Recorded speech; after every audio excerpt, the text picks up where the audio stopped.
মিনহা খলাকনাকুম ওয়া ফিহা নুঈদুকুম মিনহা খলাকনাকুম ওয়া ফিহা নুঈদুকুম ওয়া মিনহা নুখরিজুকুম তারাতান উখরা। আমাদের আবার মালিকের সামনে দাঁড়াইতে হবে, দাঁড়ায় আল্লাহ তাআলা আমাদের হিসাব নেবেন। এই কারণেই দুনিয়ার মধ্যে যে আমরা আসছি, আমাদের দুনিয়ার সকল প্রত্যেকটা সেকেন্ড, প্রত্যেকটা মুহূর্তে আমাদের চার সাক্ষী হয়ে যায়। বান্দা নেক কাজ করলেও চার সাক্ষী, গুনার কাজ করলেও চার সাক্ষী। কয় সাক্ষী জোরে বলেন? চার সাক্ষী হয়ে যায়। এক নাম্বার সাক্ষী হলো আমাদের ফেরেশতা সাক্ষী হয়ে যায়। কিরামান কাতিবিনা ইয়ালামুনা মা তাফআলুন। আল্লাহ তাআলা বলেন ফেরেশতা কিন্তু আছে, তারা কিন্তু সব জানে, সব কিছু দেখেন তারা। ফেরেশতারা আমাদের কাছে আছে। এক নাম্বার বান্দার সাক্ষী হয়ে যায় ফেরেশতা। তার মানে বান্দা যা করে সব ফেরেশতারা রেকর্ড করে। এই যে ক্যামেরা আমাদের সব কথাগুলো রেকর্ড করতেছে, ঠিক তেমনি বান্দার সকল কর্ম, সকল কথা, সকল কাজ আল্লাহর ফেরেশতা আল্লাহর ক্যামেরা দিয়ে রেকর্ড করতেছেন। সব কিছুর সাক্ষী ফেরেশতা হয়ে যায়। দুই নাম্বার সাক্ষী হয়ে যায় বান্দার আমল নামা। এ কারণে আল্লাহ তাআলা বলেন হাসরের ময়দানে আমি তোমাদের গলার ভিতরে আমি তোমাদের কৃতকর্ম সবগুলা আমি মাওলা ঝুলায় দিব। তোমরা দেখে দেখে তোমাদের বিচার তোমরাও করতে পারবে। দুনিয়ার হায়াতে কত রাত মাহফিলে কাটাইছো, দুনিয়ার হায়াতে কত রাত নামাজের মধ্যে কাটাইছো, দুনিয়ার হায়াতে কত ওয়াক্ত নামাজ পড়ছো, সব লেখা আছে। দুনিয়ার হায়াতে কত রাত যাত্রার মধ্যে কাটাইছো, সব লেখা আছে। দুনিয়ার হায়াতে কত রাত গুনাহ করতে করতে ঘুমাইছো, সব লেখা আছে। এই ফেরেশতারা আল্লাহ তাআলা আমল নামা গলায় ঝুলায় দিবি।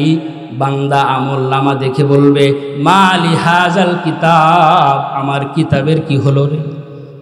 মালি হাজাল কিতাব লা ইউগাদিরু সগীরাতান ওয়ালা কাবীরাতান ইল্লা আহসাহা। আমার কিতাবের মধ্যে সব কিছু লেখা আছে। ছোট আমল করছিলাম, অনিচ্ছায় জবান দিয়া সুবহানাল্লাহ পড়ছিলাম, এটা আল্লাহ পাক আমার আমল নামার মধ্যে লিখে দিছে। অনিচ্ছায় গুনাহ করছিলাম, অনিচ্ছার গুনাহ আমার আমল নামার মধ্যে লেখা আছে। সব কিছু বান্দার গলার মধ্যে আল্লাহ ঝুলায় দিবেন। তিন নম্বর সাক্ষী হয়ে যাবে জমিন। যে জমিনে আমরা বসে কোরআনের কথা শুনি, এই জমিন আমার আপনার পক্ষে বিপক্ষে আল্লাহর আদালতে কিবরিয়াতে সাক্ষী হয়ে যাবে। ইয়াউমাইদিন তুহাদ্দিসু আখবারাহা। আল্লাহ বলেন হাসরের ময়দানে বান্দার পক্ষে বিপক্ষে জমিন সব খবর বলে দিবে। তার মানে এই যে 16 মাইল মাদ্রাসার সম্মেলনে আসছেন, বসে আছেন, এই জমিন আপনার পক্ষে কথা বলবে। বলবে আল্লাহ তোমার বান্দা 30 তারিখের রাত্রিতে তোমার বান্দা ইশারের নামাজ পড়ে তোমার গুণগান শোনার জন্য আমি জমিনে বসে বসে তোমার বান্দা বসে বসে বয়ান শুনেছে। আল্লাহ তোমার বান্দারা আমি জমিনে বসে বসে কোরআন তেলাওয়াত করেছে।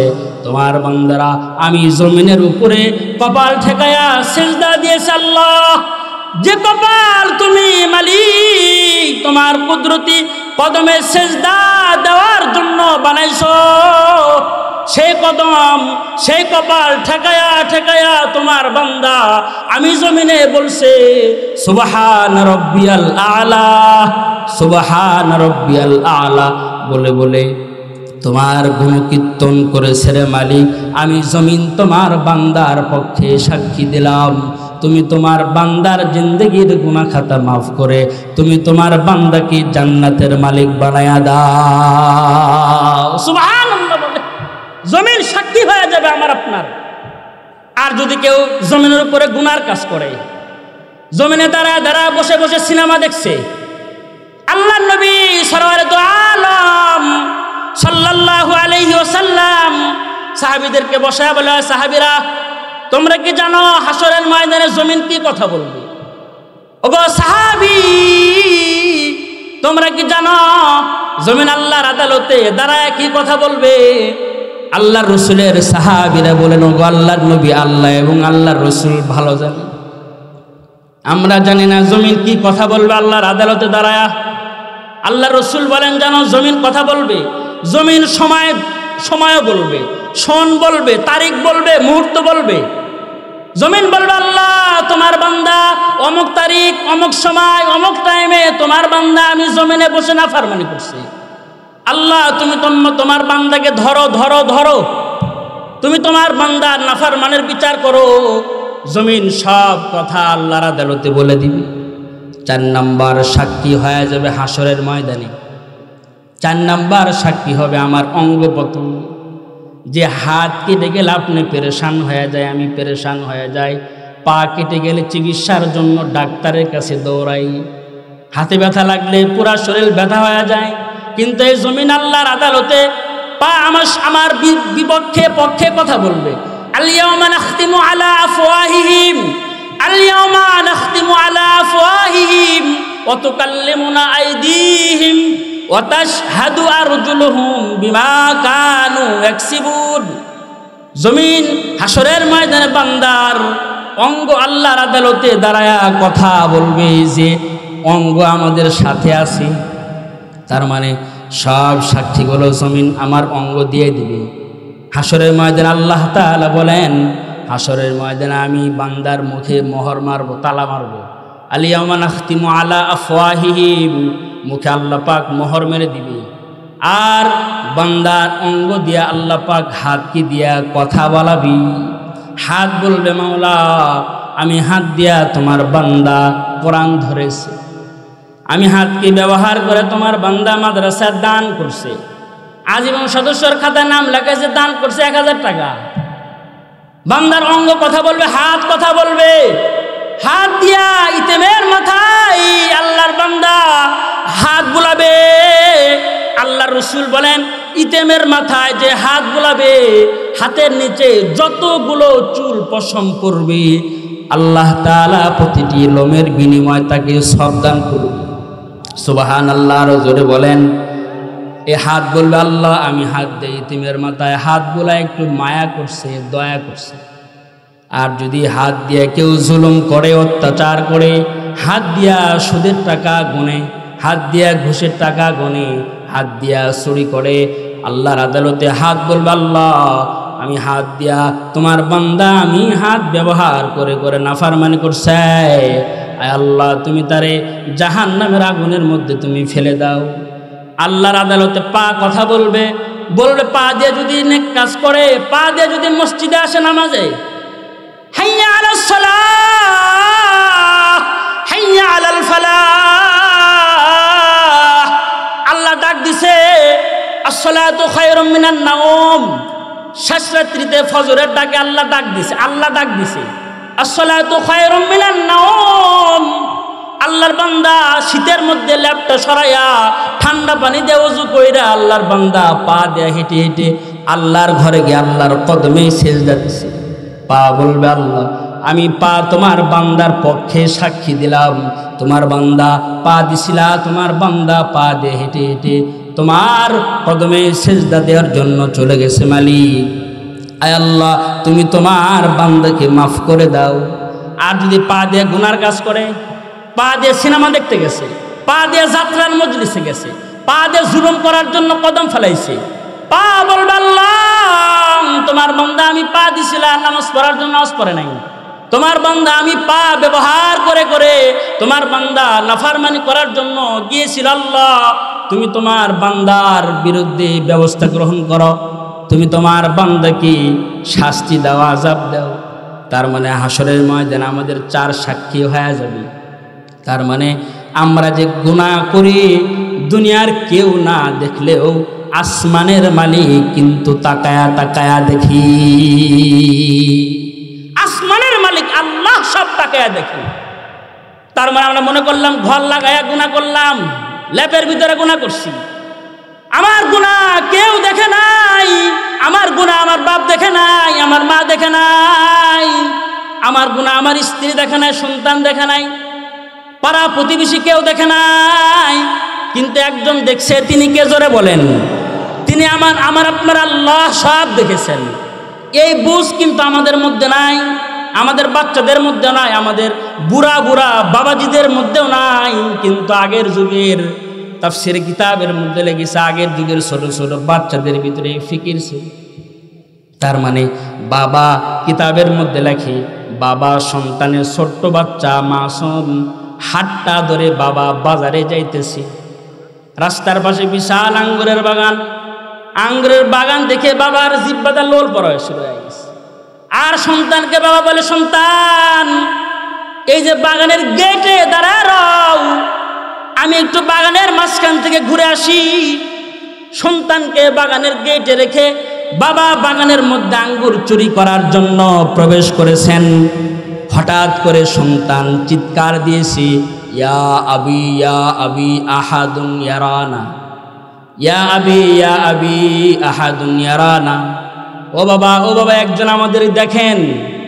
বাবা ধরা খাওয়ার ভয়ে, পিটুনি খাওয়ার ভয়ে দৌড়ায়া বাগানের মাঝখান থেকে বের হয়ে আসছে।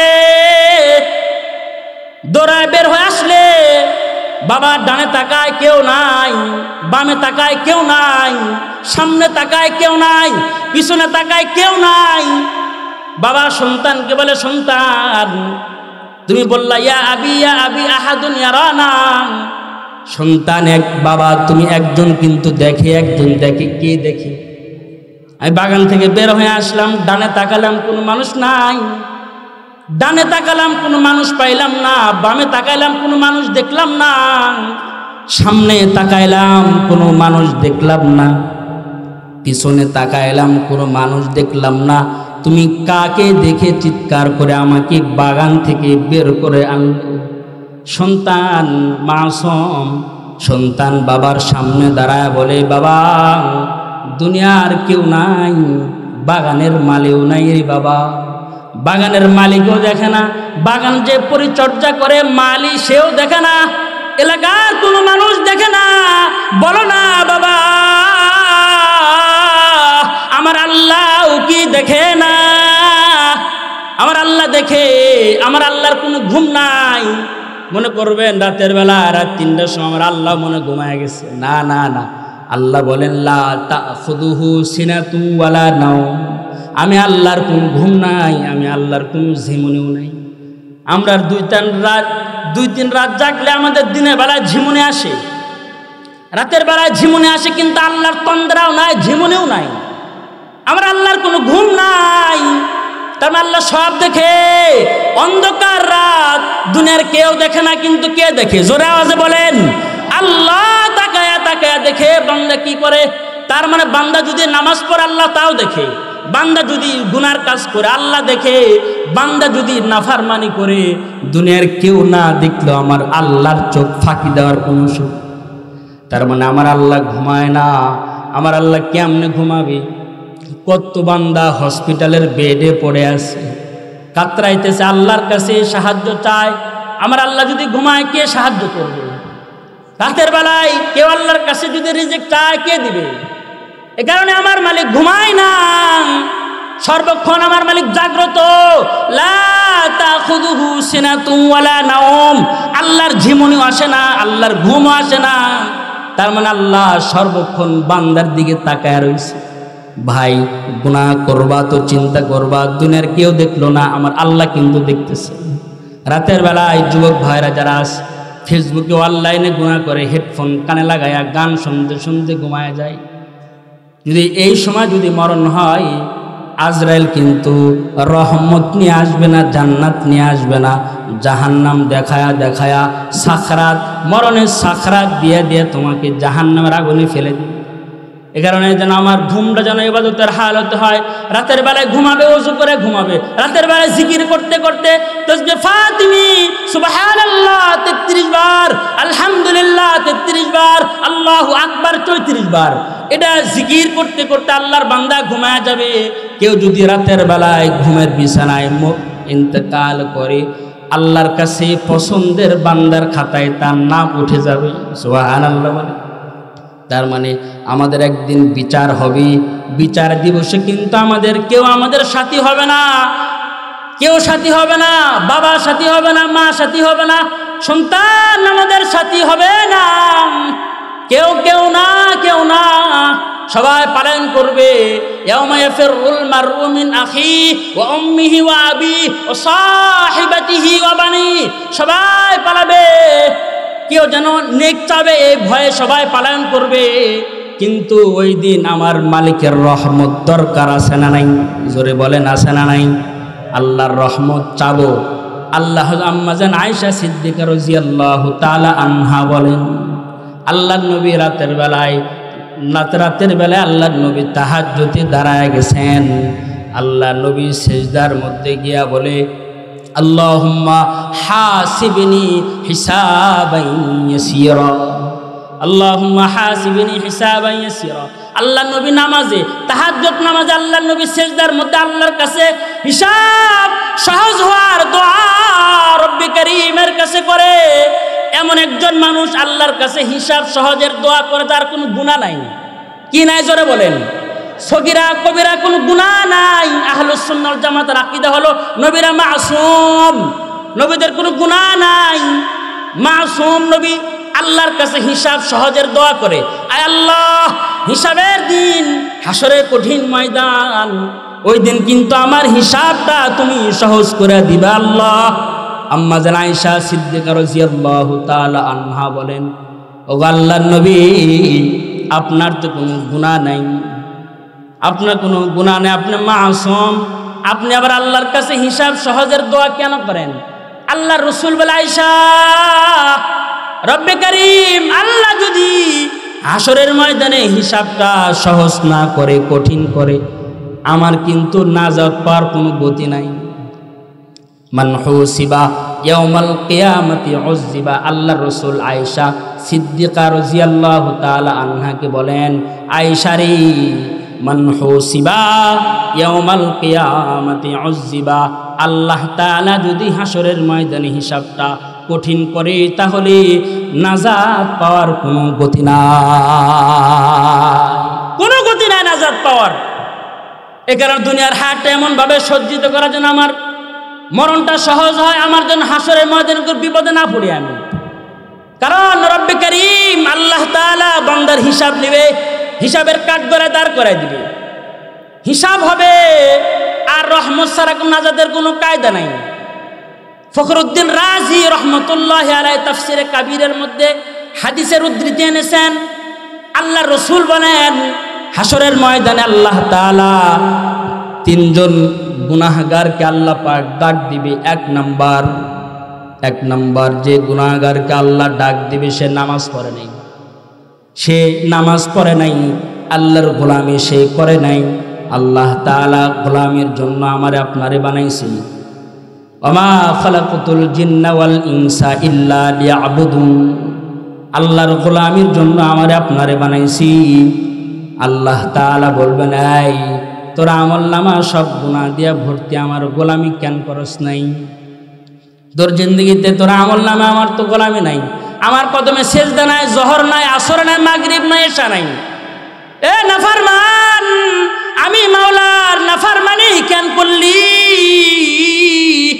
নাফরমান বলে, আল্লাহ আমি গোলাম ছিলাম, দুনিয়ার হায়াতে চাকরি করতাম, চাকরির কারণে নামাজ পড়তে পারি নাই। আল্লাহ ঝামেলা থাকার কারণে গার্মেন্টসে চাকরি করছি, অন্যের অধীনস্থ চাকরি করার কারণে তোমার গোলামি আদায় করতে পারি নাই। ফখরুদ্দিন রাজি রহমতুল্লাহ আলাইহি বলেন, হাদিস আল্লাহর রাসূল বলেন, আল্লাহ পাক ওই সময় পয়গম্বর ইউসুফ আলাইহিস সালাতুস সালামকে ডাক দিবেন। পয়গম্বর ইউসুফকে আল্লাহর কাছে আনবেন আর বলবে, এ নাফরমান, আমার ইউসুফের দিকে তাকা, আমার ইউসুফ কিন্তু গোলাম ছিল, আমার ইউসুফ গোলাম থাকা অবস্থায় আমি আল্লাহর নাফরমানি করে নাই, আমি আল্লাহর কদমে সেজদা কমায়া দেয় নাই, আমি আল্লাহর কদমে সেজদা সে সারে নাই। আল্লাহ বলবে, নাফরমান, উসিলা বাহানা, এই বাহানা দিয়ে নাজাত পাওয়ার কোনো কায়দা নাই। এই ফেরেশতারা তাড়াতাড়ি 70 গজ সেকল নিয়া তাকে পেশ বান বেঁধে তারে জাহান্নামের আগুনে ফেল। ইবনে আব্বাস রাদিয়াল্লাহু তাআলা আনহু বলে, কিভাবে বান্ধিবে? জাহান্নামীদেরকে আল্লাহ তাআলা ফেরেশতাদের মাধ্যম দিয়া 70 গজ শেকল দিয়া নাকের ছিদ্রের ভিতরে দিয়া পায়খানার রাস্তা দিয়া বের করে টেনে হিসড়ে জাহান্নামের আগুনে ফেলাই দিবে। নাকের ছিদ্রের ভিতরে দিয়া পায়খানার রাস্তা দিয়া বের করে টেনে টেনে জাহান্নামের আগুনে ফেলবে। 2 নাম্বার, নাফরমানকে আল্লাহ ডাক দিবে, যার জিন্দেগির মধ্যে ইবাদত নাই, নামাজ নাই, হজ নাই, যাকাত নাই, ইনসাফ নাই, জুলুম আর জুলুম। রাজা রাজা, বাদশাহ বাদশাহ, আমাদের দেশের ছোটখাটো বাদশাহ না, এরকম বড় বড় বাদশাদেরকে আল্লাহ পাক ডাক দিবেন। ডাক দিয়ে বলে, এই বাদশাহ, তোর নামাজ কই, তোর ইবাদত কই, যাকাত কই, হজ্জে বাইতুল্লাহ কই, নফল নামাজ কই, ফরজ ইবাদত তোরগুলা কই, ছুটে গেছে কেন? আল্লাহর বান্দা বলবে, আল্লাহ, দুনিয়াতে বাদশাহ ছিলাম, এমপি ছিলাম, মন্ত্রী ছিলাম, এমপি মন্ত্রী বাদশাহ থাকার কারণে তোমার গোলামি করতে পারে নাই, প্রজাদের পিছনে ঘুরতে ঘুরতে নামাজ ছুটে গেছে। আল্লাহ তাআলা সুলাইমান পয়গম্বরকে ডাক দিবেন। আল্লাহ পাক এমন একজন পয়গম্বরকে ডাক দিবেন, ছোটখাটো বাদশা না, আমাদের বাংলাদেশের মতো বাদশা না। আমাদের বাংলাদেশের মানচিত্রে তো চশমা দিয়া খোঁজা লাগে, মানচিত্রের চিপার মধ্যে বাংলাদেশ দেখা যায়। এর চাইতে বড় বড় বাদশা আল্লাহ পাক সুলাইমান পয়গম্বরকে ডাক দিবেন, হাজির করে বলবে, তাকা জালেম, এই তাকা, আমার সুলাইমান পয়গম্বরের দিকে তাকা। ছোটখাটো বাদশাই দিই নাই, পুরা দুনিয়ার বাদশা বানাইছি। আল্লাহ তাআলা সুলাইমান পয়গম্বরকে 2টা হাদিয়া পয়গম্বরের সামনে হাজির করছে। একটা হলো বাদশাহীর হাদিয়া, আর একটা হলো ইলমের হাদিয়া। পয়গম্বর সুলাইমান বাদশাহী নাই নাই, চাই নাই, আল্লাহর কাছে ইলম চাইছে।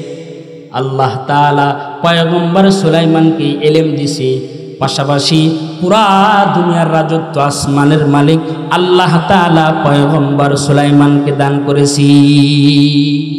পুরা দুনিয়ার বাদশাহী আল্লাহ পাক দান করেছেন।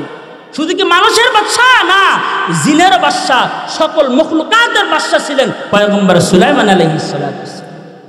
আল্লাহ তাআলা পয়গম্বর সুলাইমানকে দাঁড় করে বলবে, সুলাইমানের দিকে তাকা জালেম, ছোটখাটো বাদশা ছিল, আর নামাজ পড়ার টাইম পাও নাই, আমার ডাকার টাইম পাও নাই, আমাকে স্মরণ করার টাইম তোমার হয় নাই।